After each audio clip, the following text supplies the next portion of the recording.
Hi hello నమస్తే, welcome to my channel. ఎలా ఉన్నారండి? నేనైతే చాలా బాగున్నాను. మరొక కొత్త రెసిపీతో మీ ముందుకు వచ్చాను.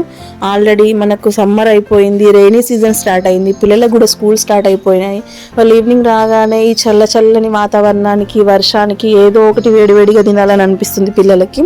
అందుకోసం అని చెప్పేసి ఇప్పుడు మనకు సీజనల్గా దొరికే కార్న్ ఏదైతే ఉందో, మక్క కంకులకు సంబంధించిన స్వీట్ కార్న్ కాదండి, నార్మల్గా కార్నే, దాన్ని తీసేసుకొని నేను బజ్జీలాగా ప్రిపేర్ చేశాను. వీటిని మీరు అప్పల్లాగా కూడా వేసేసుకోవచ్చు, వడల్లాగా వేసుకోవచ్చు, మన ఇష్టం అండి. మనకు నచ్చిన షేప్లో వేసుకోవచ్చు. నేను మాత్రం మా పిల్లలకి ఇష్టం అని చెప్పేసి కార్న్లాగా ప్రిపేర్ చేశాను. అలాగే ఇందులో ఇంకా మీరు చాలా రకాల ఇంగ్రీడియంట్స్, అంటే మీరు ఏదైతే తింటారో, ఉల్లిగడ్డ కానివ్వండి, క్యారెట్ కానివ్వండి, ఏదైనా వేసుకోవచ్చు. మా పిల్లల కోసం చేస్తున్నాను కాబట్టి నేను వీటిని యూజ్ చేయట్లేదు. నార్మల్గా మక్కలు తీసేసుకొని వాటిని ఒలిచేసుకొని క్లీన్ చేసేసుకొని అందులో కొంచెం జీలకర్ర, పచ్చిమిర్చి, కొత్తిమీర, ఉప్పు అవి వేసేసుకొని నేను పట్టేసుకున్నాను. నార్మల్గా సింపుల్గా వేసేసానండి. మీకు నచ్చితే మీకు నచ్చిన ఫ్లేవర్స్ని కూడా యాడ్ చేసుకోవచ్చు. నేను మాత్రం మా పిల్లలకు ఆనియన్స్ అవి అంటే మా స్టైల్ పాప తింటుంది కానీ కన్నయ్యకి ఇష్టం ఉండదు. అందుకోసం అని చెప్పేసి ఇది తక్కువగా వేసాను. చూడండి, చూసి ఒక్కసారి ట్రై చేయండి ఫ్రెండ్స్. అలాగే మీరు ఖచ్చితంగా నాకు ఏ రెసిపీ పెట్టినా కానీ కామెంట్ చేయండి, లైక్ చేయండి, షేర్ చేసుకొని సబ్స్క్రైబ్ చేసుకోవడం మాత్రం మర్చిపోవద్దు. మంచి రెసిపీస్తో, మంచి వీడియోస్తో, మంచిగా నేను మళ్ళీ మంచి వీడియోస్తో మీ ముందుకు వస్తాను. ఇక్కడ తప్పకుండా మీ సపోర్ట్ నాకు కావాలి. ఈవినింగ్ స్నాక్ అయితే ఇది చాలా బాగుంటుంది, మళ్ళీ హెల్త్కి కూడా చాలా మంచిది.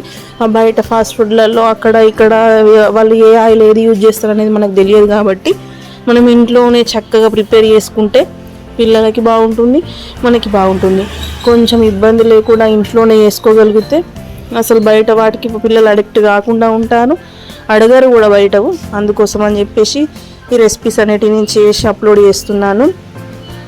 చూడండి, ఇట్లా కొంచెంగా బజ్జీల టైపు వేసేసుకొని ఇవి వేసేసుకున్న తర్వాత కూడా మనం ఆనియన్స్తోని మనం లెమన్ జ్యూస్ వేసేసుకొని కూడా తినవచ్చు. అదే నేను చెప్తున్నాను కదండి, ఎవరి టేస్ట్కి తగ్గట్టు, ఎవరి తగ్గట్టు ప్రాసెస్ మాత్రం ఇదే. కాకపోతే ఇందులో చిన్న చేంజెస్ చేసుకొని మీరు చేసేసుకోవచ్చు. మా పిల్లలైతే ఎక్కువగా ఇలాగనే ఇష్టపడతారు కాబట్టి నేను ఇలా సింపుల్గా చేసేసాను. మీ పిల్లలు కనుక ఆనియన్స్ తినేది ఉంటే, అది క్యారెట్ తినేది ఉంటే వాటిని కూడా ఇంగ్రీడియంట్స్ని యాడ్ చేసుకోండి. ఓకేనా ఫ్రెండ్స్?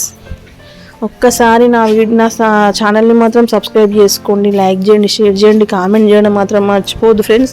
తప్పకుండా మీ సపోర్ట్ నాకు కావాలి. ఎప్పటికీ సపోర్ట్ అనేది కంపల్సరీగా కావాలి. అందుకోసం అని చెప్పేసి మళ్ళీ రిక్వెస్ట్ చేస్తున్నాను. తప్పకుండా నా ఛానల్ని సబ్స్క్రైబ్ చేసుకోండి. ఇంకేమన్నా మీకు కావాలి ఈ రెసిపీ అని అంటే కూడా నాకు కామెంట్ రూపంలో తెలియజేస్తే తప్పకుండా నేను ఆ రెసిపీ కూడా ట్రై చేస్తాను, ఈజీగా సింపుల్గా అందరూ చేసుకునేలాగా. ఓకేనా ఫ్రెండ్స్? థ్యాంక్ యూ అండి. Thank you for watching. Bye.